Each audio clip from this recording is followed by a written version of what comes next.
Hayotda eng yoqtirgan va sevib mutolaa qilgan badiiy asaringizni ayting. Jimjitlik, keyin Oq kema va Sariq dengizning. Birinchisi Andisha va g'urur, o'tgan kunlar va ufq. O'zbek asar bo'lishi kerakmi? Birinchisi o'tgan kunlar. Ikkinchisi bemor. Uchinchisi mehrobdan chayam. Все, отлично. Я читала 3 книги. Опционы, дискретная математика и одна это творческая литература. Виноваты звезды.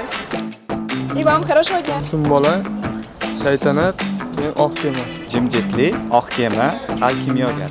O'tgan kunlar Shumbola, otamdan qolgan dalalar. Birincisi Christmas Carol, ikincisi Mehrobdan chayam va uchinchisi Tolstoyning Vayna и мир. Yashamoq, dunyoning ishlari, Shumbola. Molxona, qo'rqma, mehrobdan chayam. Uchtamasdi. Bitta bo'lgan, qayta o'qigan asarim o'tgan kunlar.